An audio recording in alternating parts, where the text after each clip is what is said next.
Welcome back to The Boys and I. We got a humdinger of an episode. We're not in the same... We're not in... What happened? Where are we and why are Guys, we here? I don't see you. Help. We're lost in the void. We're lost in the void. Turns out trying to record a talk show outside of my house was too difficult for all of us. We couldn't figure it out, and we had constant video and audio problems. I'm so stupid. When you said I couldn't see you guys, I thought, oh, am I supposed to be able to see you guys right now? We're pros, guys. I'm just imagining what you look like. Jeremy, I'm right behind you right now. Everybody guess what everybody else is wearing. Brett's wearing a baseball. And something black. Ooh, my headphones are black. Yes. Joel's wearing a ski parka. Yep, you know me. It's made of, it's a Baja, actually. Tap dancing and, like, shoes. It's made of hemp. Yeah. And like a beanie with a propeller. A really big propeller. Cool. Guys, it's gonna work. So, yeah, I mean, like, listen, our schedules, you gotta drive all over the place. We want to be consistent with the show, so we're like, what if there's a fail-safe for no matter what, we can propel Jeremy into a void and let him speak, you know? Yeah. From beyond the grave. Yeah. Because he died in Kern River. I'm speaking to you guys from beyond the veil. Ooh.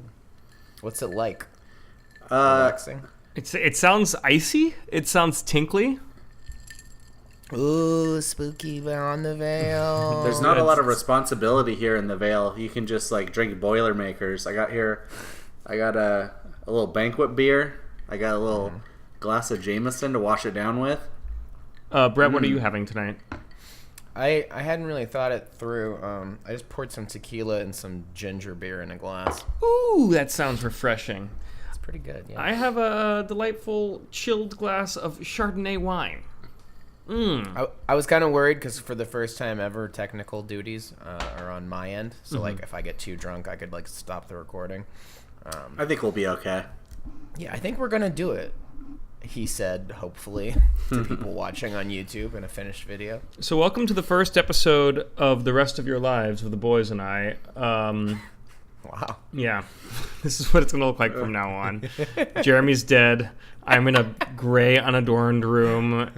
I don't know what your house even looks like. Very curated. You're gonna see what my home looks like for the first time when you watch this episode. That's fucking sad that I have to watch my own talk show in order to see what your house looks like. What are we gonna talk? I'm gonna be fiddling with things here. What are we gonna talk about today? Well, I think we're going to talk about Disney's recently announced SVOD service, which doesn't really come as a surprise to almost anybody, I don't think. And then we're going to talk about some toxic drama in the young adult fiction world. Ooh, spicy.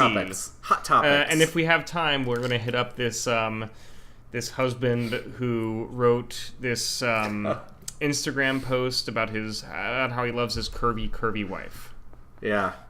Now when you ask a question, you won't have the eye context to know how that person's reacting. Like, Joel could be rolling his eyes the entire talk show if he wants to. I almost feel like we should actually do this in a Google Hangout so I can see y'all.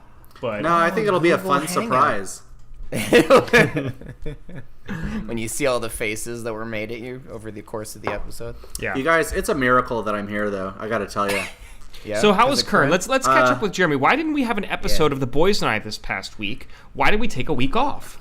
So I had been planning to go to Kern all year because I usually go every year, but the last couple years the water's been so low that you're just dragging your ass on rocks the whole time. And in fact, last year the whole fucking town was on fire, so not great for tubing. But my friends and I, we like to tube down the river.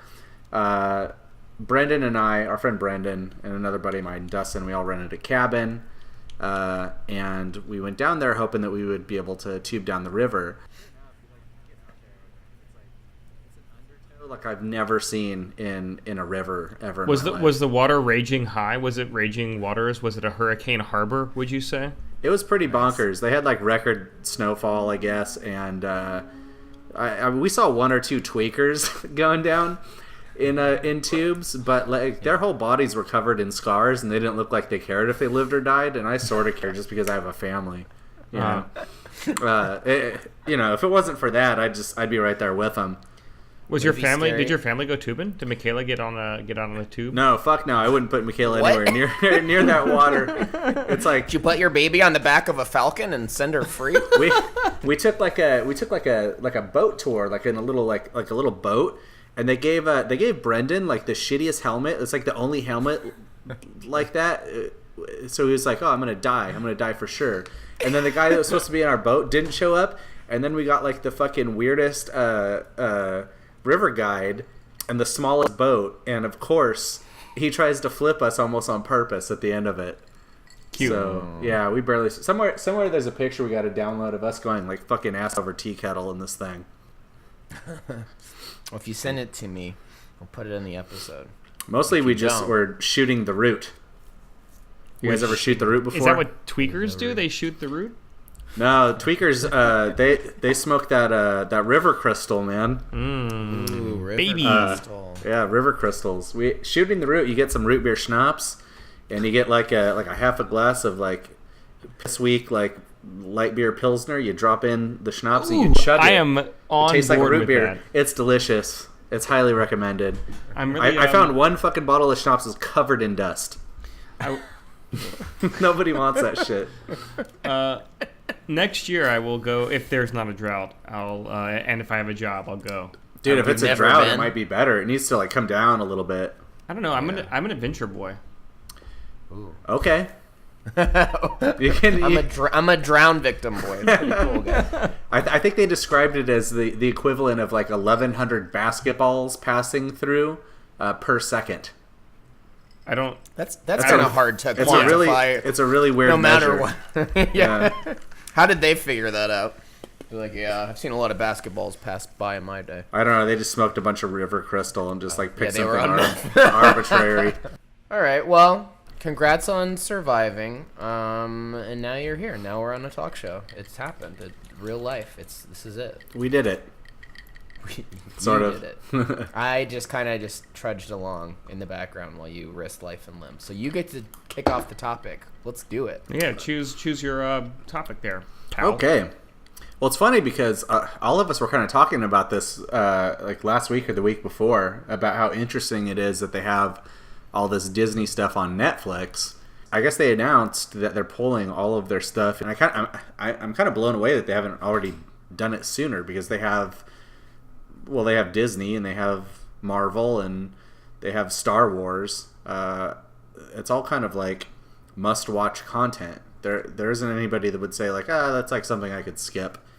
And when you look at all the other sort of like SVOD programs you have, like Discovery Go and like Fox has one, and doesn't FX have one? There's like so many. Yeah, I think Probably. they do. Yeah, I think they do.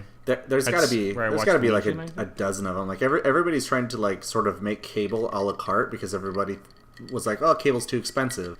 But now you've got to have the same channels that you would have had on cable for like $80. You got to spend like $120 to have them all individually. So Disney owns a ton of channels. They own ABC. They own Disney ESPN. Channel. They own ESPN. They own Disney XD. They like Marvel. Yeah, and then these other brands. And rather than allowing you to just subscribe to all the Disney properties at once, they're splitting it up. So there'll be in Disney, and there's going to be a separate ESPN channel. What happened?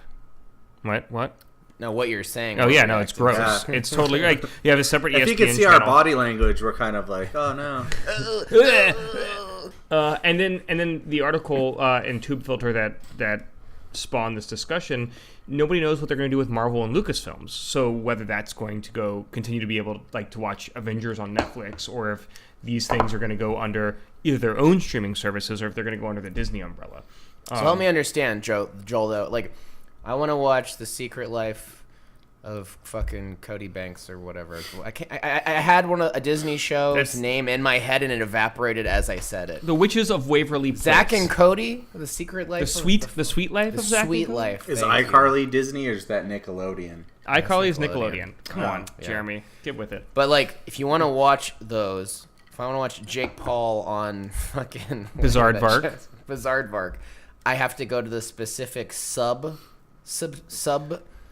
tier of the Disney subscription model. No, apparently the Disney service is going to have the Disney film catalog and TV programming from Disney, Disney Junior, and Disney XD. Right. Okay. I wonder So if the film catalog is going to extend to like older films though, because they like to do that moratorium thing. You know about this? Right. Yeah. The vault. Yeah. So they put What is the vault? For people that don't know, they take old movies, like old animated films, like let's say like Lady and the Tramp or something, and they put it in the vault. You know, and they make it like unavailable you can't purchase it, you can't stream it, whatever. It creates like sort of like an artificial demand. It's like, I don't know, kind of like the Nintendo maneuver. And it's great if you're like a scalper. Yeah. So I wonder if they're going to pull that moratorium shit while they're charging you for a streaming service that is purported to have all of their stuff. That's kind of a dick move. Yeah. Yeah, I mean, I agree. I mean, there's a lot of, like, when I was growing up, my dad forced us to watch all these Disney movies from like the 50s and 60s and 70s, and the live action ones. So like Darby O'Gill and the Little People. And isn't that a really weird one? Yeah, it's great. It's fucking weird. And The Incredible Mr. Limpet, and I like Bedknobs and Broomsticks. That's a great one. Or Herbie the Love Bug. Yeah. How about The Parent Trap? The Parent Trap. I love the original Parent Trap. Haley Mills. So the question is, are all of these old movies, to me at least, are all these old movies going to go on there as well? I get frustrated when at this point, surfing Netflix, I look for, like, you know, movies that I haven't seen in a long time. You look for Bedknobs and Broomsticks on Netflix when there's all that fucking good stuff to watch? Shit, yeah, I do. Why would I want to watch House of Cards when I could watch an animated fish teach children how to love? God damn it. And fight Nazis with stop motion fucking suits of armor. So in your opinion, like, having everything, like, the advantage is like the full vault is there, right? No matter what obscure shit you want to watch, like, boom. That's an ideal situation, and we talked a little bit about this earlier today. I have a hot prediction about how this is all going to play out over the next like 5 or 10 years or so. Do you have like some visual shtick you can do? Now that we're at home, it's like, do you have a crystal ball? I have. Hang on. I've been over there. I've got 2 air. I'd be shocked if you didn't have one. Ooh. Yeah, that's I'm blowing magic air dust. You just huff around. Dust off. Yeah. So what I think is going to happen is, over time, all these services aren't going to be as successful as their parent companies would like them to be, because at this point, you're going to have to subscribe to Netflix, Hulu, Amazon, and those are the main 3 right now. But then there's also Go90, there's Full Screen, there's Rooster Teeth, there's going to be Disney, there's FX, there's Showtime, there's HBO, and no one's going to want to subscribe to this. And so eventually, you're going to be paying more than what we're paying right now for a cable bill, which is the whole point, like, which goes against the whole idea of digital streaming services, right? Is that we're like saving money by cutting the cord. Someone eventually is going to come along and convince the studios, some, you know, well-financed person who's been in media for decades, is going to come along and convince the studios to bundle all these streaming services together as if it were a cable package. Who's going to do that? Chad Gustine? Yeah, probably. Probably former Machinima CEO. But I think that you're going to have sort of a basic stream package, which will include, like, you know, your network TV shows. So whatever is currently on ABC, NBC, CBS, Fox, and maybe some like basic expanded cable. And then there'll be expanded, which will include stuff like ESPN and Disney, your Comedy Central, what's on cable right now. There'll be a premium thing, which will eventually also include Showtime and HBO. And then there'll be like the premiere service, if someone's able to convince these services to do this, the premiere service, which will include everything, including Netflix, Hulu originals, and stuff like that. What you're talking about is basically just the cable that we have now, but with Netflix. That's true, and I think that was going to be the promise of. Was it maybe just fine how it was? No, I don't think it was. I think that everything, because you couldn't really choose what you were getting. I mean, maybe in this digital. You'll be able to pick and choose a little bit more accurately than what I'm saying right now, but ideally you'll be able to choose what you want and not have, like, I would only want to subscribe, for example, to ESPN during the fall, because I only really care about football. I don't watch any other sport. So, like, I would love to subscribe to HBO from the end of August through January, February, basically. You'd miss the season of Ballers, though, dude. Well, no, but I would subscribe to HBO all the time. See, that's because I would subscribe to HBO only for Game of Thrones. There's nothing else on there that really blows me away. Last Week Tonight is not compelling enough for you? They put everything on YouTube from Last Week Tonight. I suppose that's. But the night of was good. I don't think I had one conversation with like another human person that wasn't my wife about that show ever. You should have texted me. I'd have been like, "Yo, dude, this shit's." All you wanted to talk about was The Leftovers. I don't know. The Leftovers. How about this? This is not what we're talking about. What do you guys think, though? Do you think that that's accurate? Do you think that someone will be able to convince all these disparate? Do you think that these disparate streaming services will fail and that they'll have to consolidate, or do you think that they will eventually find niche audiences and be successful? They make money because I think it's got 10 or 15 years in it at least. The best services do make lots of money off of them, but then look at something like Legendary. They've got their subscription service, and like nobody subscribes. That's not the same thing. We're talking about pre-established No, it is the same brands. thing. It's exactly what we're talking about. Legendary and Disney aren't the same thing. Legendary doesn't do TV. What TV does Legendary do? They don't do any. It's like Disney, ABC, CBS, NBC, Fox, FX, AMC. Like these are people that make TV, compelling TV, lots of it. And even I think if you take 2 or 3 of them and put them together, it doesn't even come close to what the spending budget is for Netflix. So, there's nobody that's going to be able to pay enough to make that worth Netflix's while, for example.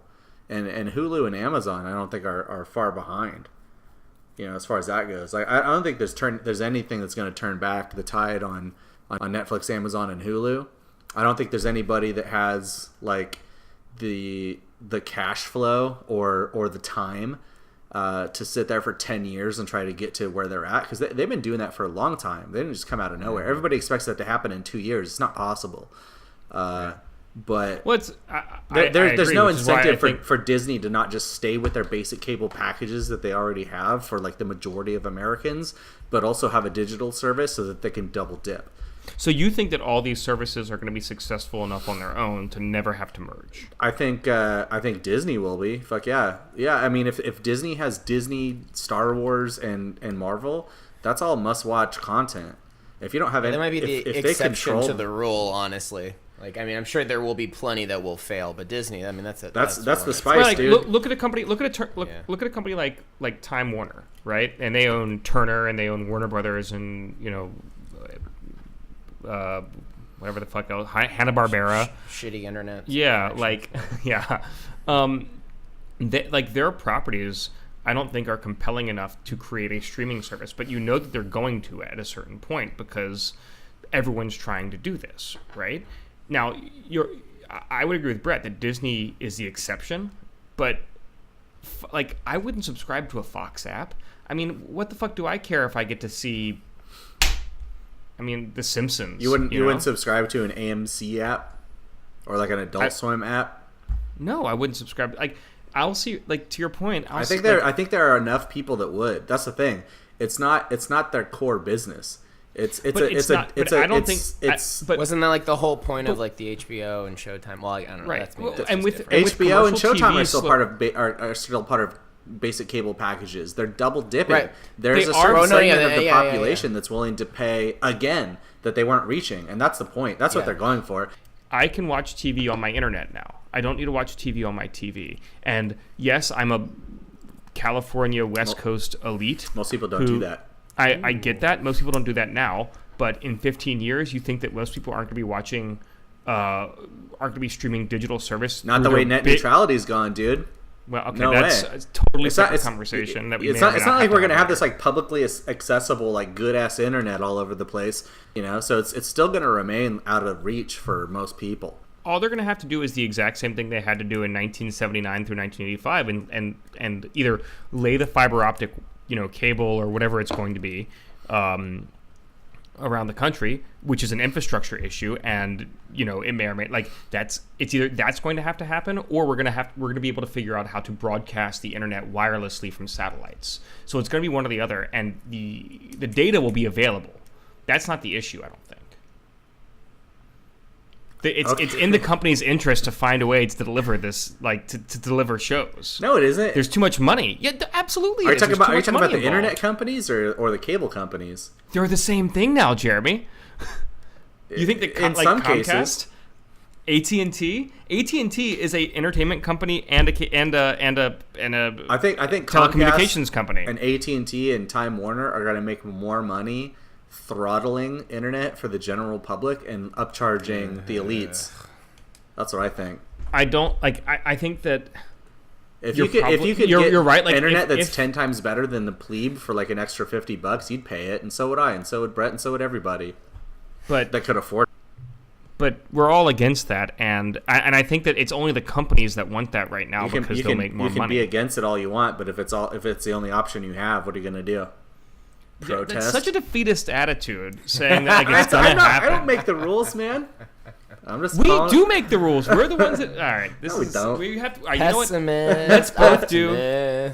Let's commit to doing some solid research on net neutrality, and then maybe in a week or two we can have our net neutrality conversation. But that's not what we're talking about. I'm just gonna wait for the nuke to hit us, honestly. Oh my god. We could probably move on to the next topic.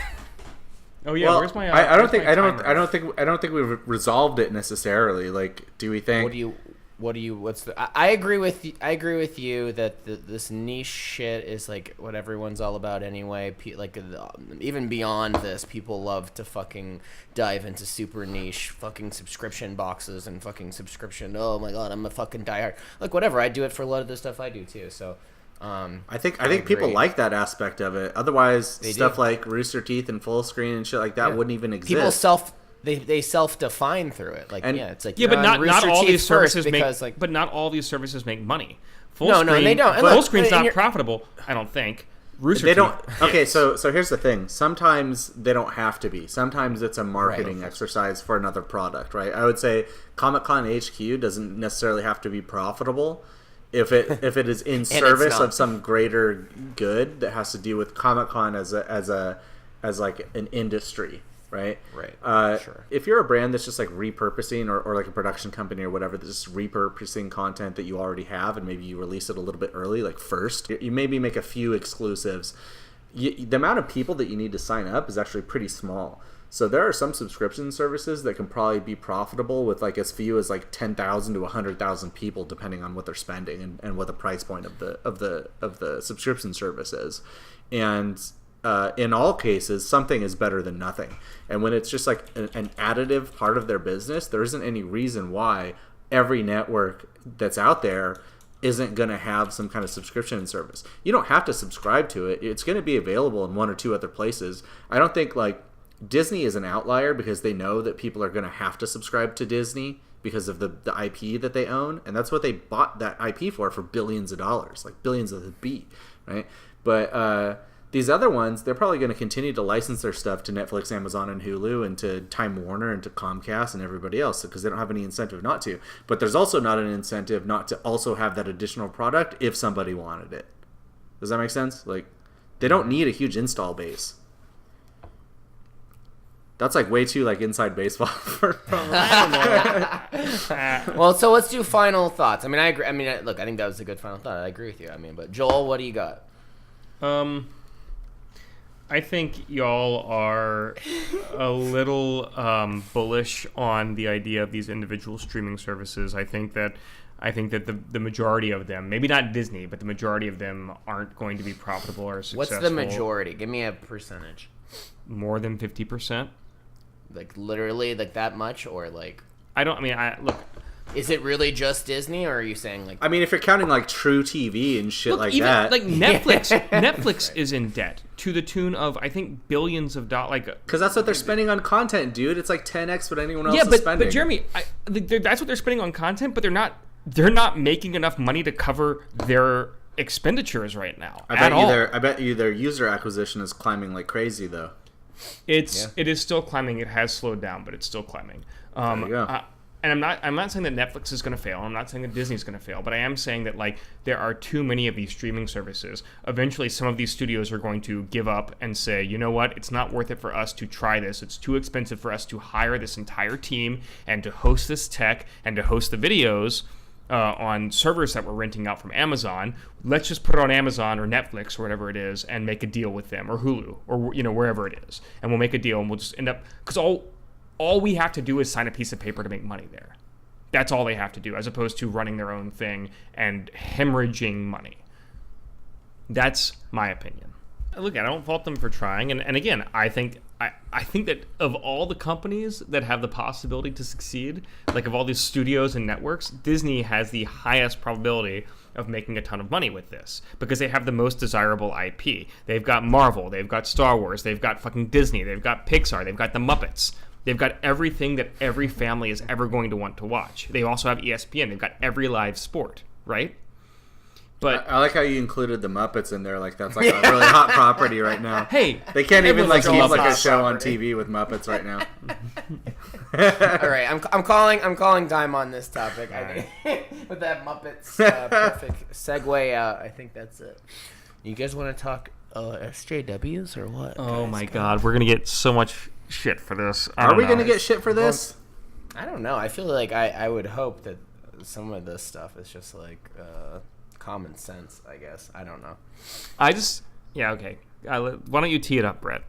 You want me to tee it up? I thought you were going to tee it up. No, this is your article, baby. Yeah, but remember you were going to tee up the topic for me because listen. It's my first time recording from my home. Well, I happen to have it open right now. Yeah. If you got it open, why don't you set it up? The article is The Toxic Drama on Young Adult Twitter. Oof. And I guess what happened was there's this book called The Black Witch by an author named Lori Forrest. And it was 7 weeks from its publication date. And it had a lot of positive buzz for it. I don't know much about this author, but apparently people it's like a fantasy novel, though, right? It's a young adult, like tween skewing fantasy novel about a secret society of fantastical creatures. And from what I understand, it's basically Dragon Age Origins, right? You guys play that game? Yeah. Okay, so in Dragon Age Origins, like you pick your class, and no matter what your class is, it's like racist against other classes because it hasn't really encountered them before. So like if you're an elf, you're like racist against humans and dwarves, and if you're a dwarf, you're like racist against elves and humans. Isn't that like every fantasy? Is yes. That like a fantasy trope? Yeah, and then they meet each other and they have to like come together against Darkspawn, who everybody's racist against, together, and they learn to work together against the Darkspawn. Or the orcs, or the whatever the fuck it is, right? Sure. And it's basically that. So this person, Shauna Sinyard, I guess, a bookstore employee, by the way, and a blogger, so big time person. She's very active in the blogging, like in the young adult blogging universe. Sure. Whatever that means. Okay. Sure. So yes. She writes a 9,000 word review. Blasting the novel as an end-to-end mess of unadulterated bigotry. I dropped my pen. I don't know if the book even was 9,000 words. I mean, these are young adult novels, so they're like, I guess this person is so influential that all these like 12-year-olds and also like young adult fiction. Yeah, it's called young addiction. Authors just dogpiled on this book and on this author. Yeah. And just people love a good witch hunt in 2017. Completely shit on the book and the author and basically try to destroy this person without ever having read the book. Right. Right. There are people who were, there are people who are like, I felt like I need to be protected. Like I'm feeling things from reading a depiction of racism in a book, which then means it's promoting the agenda of racism in a book. And so I shouldn't have to read it and be offended by it. Let's stipulate that apparently the book chronicles the emotional journey of this girl who grew up with racist tendencies against other fantastical creatures like werewolves and wolfmen and the fae and skelkies or whatever. Are you guys telling me you wouldn't be racist about werewolves if they were real? But I'd be scared, dude. But I mean, she has to reconsider her. I wouldn't want to walk across the street from a werewolf at night. I don't know them. I don't know what they eat. But in the book, the character has to reconsider her opinions in order to achieve her greater goals, and she grows as a person. And what these reviewers were doing, apparently, is taking out of context these quotes earlier in the book of her being how she was raised and before she started questioning her initial beliefs, right? And so my issue with this, again, as a liberal left coast elitist, is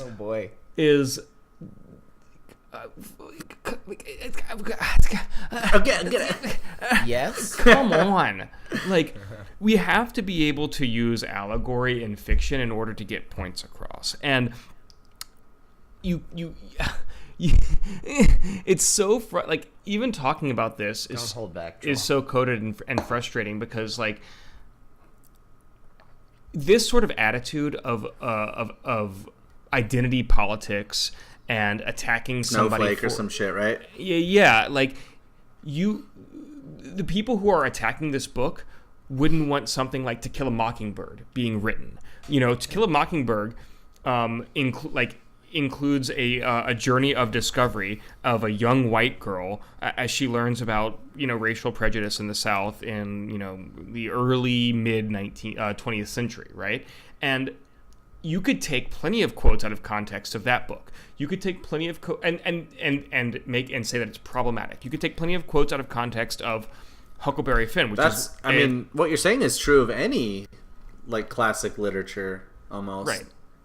Yeah, and it's so frustrating that this ideological purity, this idea that you can only say one thing and everybody has to be held to a certain standard and that nobody can even begin an intellectual journey from a place of questioning, like it's absurd. Like how is anyone supposed to learn anything if you're just going to get like if a book like this is going to get attacked? Like it just makes no sense to me. It makes me wonder, like, what do they have kids read in like fucking high school now? Because we would read books like To Kill a Mockingbird, but I know there are people that would look at this and say, is this the subject matter that belongs in young adult fiction? And I don't know. Personally, when I was a kid, I don't know. I was in like AP classes and stuff, so I was reading a little bit more challenging stuff, maybe. But it was like, sorry, a little humble brag there. It was definitely. I mean, like we had Clockwork Orange as an assigned book, for fuck's sake, and there's a lot of stuff going on in classical literature that I don't think teenagers are too dumb to understand. I don't think teenagers are too dumb to like when posed with something that's like well written and it has a point to make. It's just making everybody stupider, right? It is, and then like the accompanying guilt of everything too, where it's like again, it's the witch hunt, where it's like, well, if you're an ally, you won't support this, right? Like don't even give it a shot. Like I can't believe you would even allow for it. And it's like, I don't know how you expect to go out into a real world where like you can't handle your fucking Harry Potter fucking pure blood conversation triggered me. I couldn't. It was too much. And they use that language too, like it triggered me, like it harmed me. Yeah, it's in that article, and like we'll post the link and stuff. But it's like I think it's irresponsible to like it is give children that vernacular. Yeah, and to act like I know this is like a whole bigger debate or stuff, but it's like you're supposed to be challenged by works or like the idea of like going to college and being confronted by new ideas, and now it's like sweet, here's a bubble, and like even our fucking our side leisure fiction, our young adult fucking fantasy novels. Like the villains need to be PC within that. Like, no, you can only have a villain who like respects elves as equals, but like he just wants to shoot them in the face, but he respects them as people, so it's fine. Yeah, nobody has any complaints about the violence or anything. Right. I don't see that mentioned once. Fuck having a villain that isn't an ally. Like the fact that you can't have a protagonist that has an intellectual and emotional journey. It's starting in one place that might not be great and ending in another place that like is exemplary. The fact that you can't have that is what's frustrating. I would consider myself like an ally and a social justice warrior. I resent the term. I resent the pejorative I resent the pejorative like connotation that SJW has taken on. I think it's a shitty thing to say. But people who are upset about, like, people who take it to this extreme, who argue for ideological purity, who can't have shades of gray, like, that shuts down conversation. It turns people off to your message. It makes people less likely to want to engage with you than actually starting a conversation and saying, hey, like, I would be okay with talking to somebody who has a different belief than me. Like, oh my God, what a fucking concept. Having a conversation with somebody who has a different belief than me, you know? And I understand, right, where it's like everyone wants to portray themselves as an ally and stuff, but like the guilt portion of it, where now like people are terrified to like, oh, well, if you're not considered it in the way that witch hunting goes against people and stuff, yeah, too, and here, it's like, here's the other thing. There is no reward for being an ally. Like, being an ally right. just puts right. yourself at risk. And in fact, this author, I'm going to look up the name of this author. The author of this article, which is, her name's Kat Rosenfield. So, yeah. Kat and Rosenfield encountered a really interesting thing with almost everybody that she talked to in the process of writing this article. Everybody that she talked to that had an opinion that sort of differed from the status quo, even though they were in this sort of environment, refused to give their name, and in some cases sort of even refused to talk to her. And even further, in some cases, would sort of like write a letter to the publisher saying like, you shouldn't even write something like this. So they're actively trying to censor this content because they're so afraid of what would happen if somebody found out that they disagreed with this. Because when you disagree with the status quo as an ally, you get fucking crucified publicly, straight up. Like there is no mercy within the community for dissenting idea opinion. Of groupthink of like what disagreeing is like, and like who is to say, like, who is to classify, if I classify myself as an ally, like who is to say that I'm not? Like, I support so many of the things, financially, politically, like physically, by attending rallies or whatever. So many things that so many of these people also support. So if I disagree with this one thing, who's to say that like you're not an ally? And I resent the fact that there is this group thing. Like that's my problem with it to begin with, is that it discourages conversation and intellectual curiosity. It shuts off like entire communities of people that you might win over to your cause. You know, there were no ideological purity tests for for example, religious freedom at the founding of our country. Yeah, what is this obsession with purity? Like, you can't compromise on anything. It's ridiculous. It's almost like a religion, like really heavy Catholicism. Just all these self-flagellating, puritanical virtue signaling. Yeah, virtue signaling motherfuckers, just like waiting for the whip to come down on their back, because it's gonna happen eventually. The more they say, like, eventually they'll step out of line and they'll get hit with it next. It's crazy. Yeah. All right. Well, that's. I don't know what to say. It's a misuse of people. But again, people love these like battles that they can win, right? Like, you know, it's like, oh well, let me shit on this. Like, I haven't read this novel, but I shut it down, and I'm so empowered by this. And it's like, people love battles they can win, rather than wasting your efforts on like, things like actual fucking oppression. It's like, let's take down this teen adult novel. But what are they doing about like stuff that's actually happening? Right. Nothing. Luckily, this book has come out, and since it's come out, generally good reviews. People seem to like it, which is great. Additionally, this community that is a total echo chamber and is like attempting to shut down these kinds of conversations and books is apparently fairly small. It's a lot of big fish in small ponds that can make a lot of noise. It's small, but it's vocal. And it's vocal. It's not just this. It's everywhere. But I respect the fact that the publishers, and in this case, I think it's Harlequin, right? Is that correct? I respect the fact that they understand that it's a very loud, very vocal community, but it's small, and it doesn't actually represent the vast majority of the buying public. Right. So they did not cancel this book in the face of a shitload of resistance from these people, from this community. They didn't cancel the publication of this book, which I appreciate. And maybe even Joel Rubin might read a teen YA novel called The Black Witch. I almost want to read it just to see if it's super if racist. It's got anything to it. Yeah.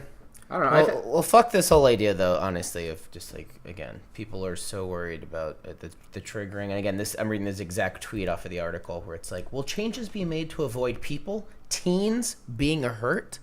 I would hate to be hurt by an idea, based on, like, actual things you will encounter in the world. Like, you're right. I should never. Let me just live in my fucking bubble. There are people that get hurt for real. Yeah. In the world, exactly. People. Let's just accept that as a fact, Right. Well, people with no real world perspective, or whatever. Listen, I don't want to make that argument. I think that's. Well, in the case of some of these teens, I can say it pretty objectively. Like, they just haven't had real world experience. What I will say, like, the culture is seeping in, and that's what they're being fed. And so they're like bandwagoning into out. this weird, gross culture. Right, like if you want to be an ally, an anti-racist, anti-ableist, anti-homophobic ally, there are more things that you can do than complain on Twitter about a young adult novel.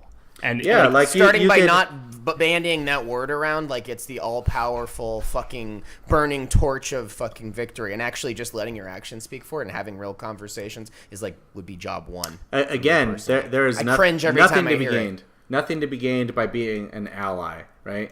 You either do something or you fucking don't. If you try to be an ally, like this guy who wrote a Twitter post about how he loves his curvy wife, that guy got put through the fucking ringer, man. God damn. And he really was like, he was really selling it. He's like, man, I'm a feminist. My friends make fun of me for, dating chunkers and stuff, but look at my hot fat wife.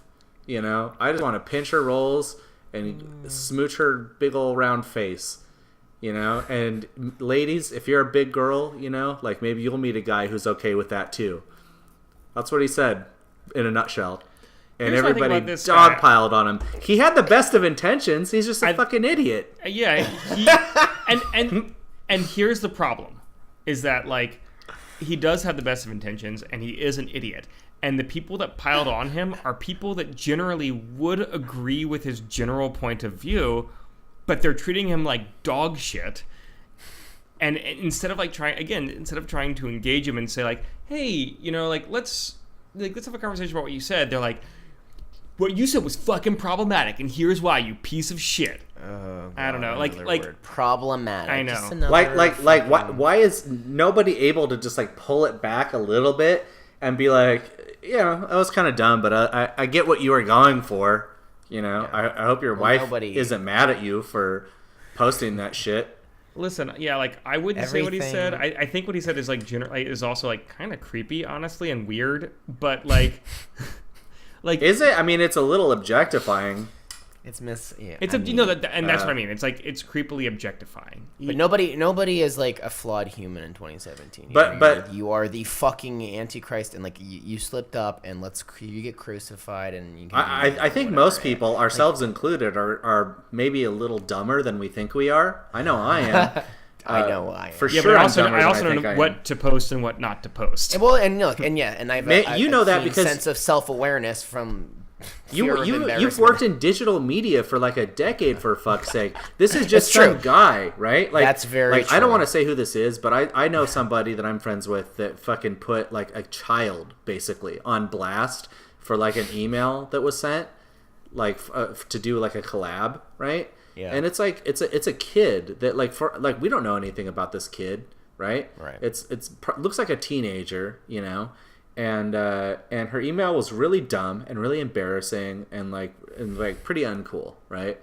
Mm-hmm. But can you imagine like being like, I don't know, 17 and writing like an email to some like 26-year-old or something and being like, I really admire your work, like I have some good ideas, and your ideas are bad and you don't know it, and then they take like your whole email and your name and your picture, like your full name, and put it out on Twitter.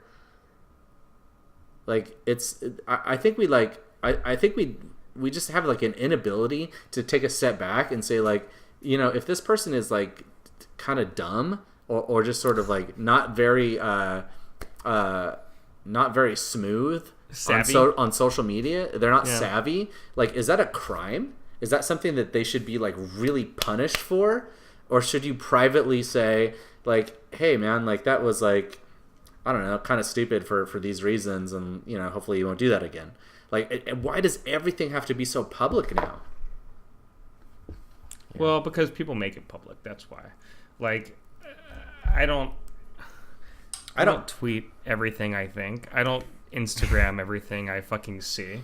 You know, I had some friends over to the house this weekend, and I didn't do an Instagram post. And a lot of people I know would have done Instagram posts with their friends over at the house, and like, hey, we're doing this thing, and we're, you know, eating and drinking and having a good time and playing games. And fuck that. No, like sometimes I just want to have a night with my friends. You know. Yeah. Well, look, and but that I mean, we're talking about people trying to be allies here, right? Yeah. Like if you're an unsophisticated person trying to be an ally on a platform filled with more sophisticated people than you, you're gonna have a bad time, right? Yeah. Eventually, the other shoe's gonna drop, and you're gonna be underneath it. Like it's. I see both sides of this. With I definitely understand why a lot of people were upset with this guy and thought, and like I do think that the post was like somewhat creepy, but I also think that like, listen, his Instagram, it maybe is like it's his first step into like, hey, I'm trying to be a good person and like body positivity and all that stuff, and it was clumsy, and he made a clumsy fucking dumb move, and people jumped down his throat like he's some. You know, seasoned media like he committed a thought crime. Yeah. That we are like voluntarily like convicting people of thought crimes every day. Yeah. And to me, that is like a step too far. And then they're like, this person should lose their job and their marriage and like everything that they have because I was offended by their thought crime. It doesn't affect them. They don't fucking know the guy. Right? It has nothing to do with their life at all whatsoever, right? And maybe if like tangentially, like his objectification of his wife's body image, like sort of triggers them because they have a body image issue or something, that's a personal issue that they should maybe internalize or maybe have a private conversation with somebody about, I feel like. But I guess that's an unpopular opinion. No, Hey, I think, per usual, I think you and I are about the same mind of this. So, I think if you're going to be an ally, like it's probably time that we start picking our battles. You know, yeah. Like again, I would love to do away with that term as though it was some sort of end into itself, and fucking absolutely start picking battles and realizing that like. You're doing more damage than like actually trying to have real conversations. When you come at somebody fucking full speed, 0 to 100, yeah, exactly. It's like that. Some people, misguided as that guy may have been, it's like I'm sure he hasn't been keeping up on every fucking conversation about it. Like I get it. Right. It's a dumb fucking post, but like, yeah, okay, he's fucking clumsy. Like, let's not eviscerate him. I think some people do deserve to be come at 0 to 100. Like people in the public eye, public officials. Okay, but like give an example though, like comparatively. Scaramucci. Okay, fine. For his like shitty talk, or Anthony Weiner for having sex with a prostitute. You know, like all of those are people. That's an actual crime. That's a real crime. And also that. And we're talking about people in positions of authority. I don't think anyone's arguing that that's not the case. Yeah, I mean, if a cop shoots a guy in the back as he's running away, if a guy's like, my wife's pretty curvy, you know, and I like it, none of your business. More and more, it's like you can't win. You can't win for trying. Like, and yet, I will continue to try. And I get yelled at in Twitter all the time because I'm fairly sincere and I'm fairly outspoken. You get yelled at all the time on Twitter? Yeah, I do. For what? What do you get? I haven't apart politically. I haven't done any political tweets in a couple of weeks. But like when I say that every time we record. Well, it's true. I haven't tweeted anything political in a couple weeks, but I'm trying to go through my timeline right now. But it's a while back, and I'm a prolific tweeter. Well, fellow allies, go easy on Joel Rubin out there, okay? He's trying his best. Give him a break. Give me a break. I'm just trying. Did you guys ever see that? You guys ever see that video that was like, it was basically like, fuck being an ally, being an accomplice? No, I haven't. Tell me about it. It was basically like, are you willing to like go to jail for the thing that you're offended by? Like, if so, be an accomplice instead of a fucking ally. Even that to me is like a purity test. Like, why can't you make that transition from ally to accomplice? Like, why is it so bad to assume that anyone who's tweeting something in support isn't taking their first step? Like, hey, I'm just trying something out, and oh shit, I just got yelled at because I'm tweeting something, as opposed to being at a rally, like taking a picture of myself signing a petition or whatever the fuck you expect them to be doing. My answer to that is whatever you're going through, trying to figure out how you can be better about something, is your own personal fucking business. Well, that's a separate issue. You know? It doesn't, like, if I, let's say I'm sitting here thinking like, you know what, like maybe I have contributed to issues with body positivity, like maybe I need to change my ways. I could be better about it. I'm just gonna go fucking be better about it. I don't need to write an essay about like what I did and like why I had this epiphany and like how I'm gonna change it. There's just too many things that I'm putting myself at risk for if I engage with this hypothetical, then if I just like do the thing, if I just make the change, and if I just like alter my behavior, and this is the case with most people. If I go into my little fucking echo chamber and say and start talking about it as if I'm going to change someone else's mind, their mind has either already been changed or it's unchangeable. Some people can only process and it's going to reflect negativity by back talking on me about only. It. Some people aren't able to, like, some people need that external metamorphosis. People need to get it from books and like art. Like they need to read a fucking newspaper. They don't need to get it from a tweet. A tweet is not the place to like learn about your life and like world around you. It's not enough. Right? It's lazy. All the more reason to say fuck attempts on censorship in the arts, guys. It's all coming together. Yeah, let the artist fucking make art so that you can actually think about it. Heck of an episode of The Boys and I. We covered a lot of ground. Lots of rants in this one. Yeah, I liked it. I like it. Oh, baby. New stuff.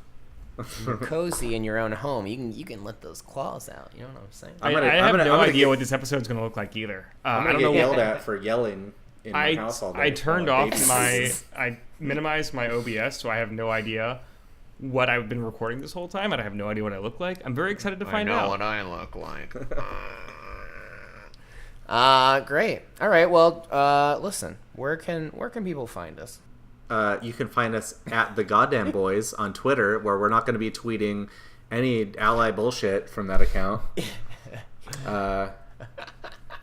Wait, don't we have a new... We barely tweet anything. Sometimes we don't even tweet out the episodes. We'll just tweet when the episodes come out. Hey, don't we have a new vanity URL on our YouTube channel? Oh, yeah. If you haven't noticed, guess what? I know you were tired of just smashing your hands on the keyboard, hoping it went to the right address. Now you can find us every week at youtube.com/boytalk. And if you are so inclined and you're listening to this on iTunes, please leave us a review. It helps people find us. We don't advertise our show because we are three people who have no money. And we would love more people to find our show, so leave us a review, hopefully a good one. Shout out to iTunes, honestly. Jeremy was saying we have vast many people listening over there, so props. All right. Well, thanks one last thing. By the time this comes out or shortly thereafter, you'll be able to see the new Fungens and Flagons campaign on Geek Bomb with myself and Maud Garrett and Sam Basher and Matt Lieberman. I'm real excited about that. I hope you'll watch it. And be sure to check out the newest episode of CCTV starring Joel Rubin on a familiar little Boys and I set. Yeah, that's gonna be on Monday on Rooster Teeth first, but then you can watch it on YouTube on Wednesday. Ooh, There's hot. a little crossover. Oh, there's some spicy gossip in that one. You're gonna love it. Yeah. All right. Boy. I'm gonna stop. Take us out of here, Jeremy. I'm gonna stop this recording. You better say something. All right, Jeremy, thanks do for it. watching. We'll see you in hell. Bye-bye.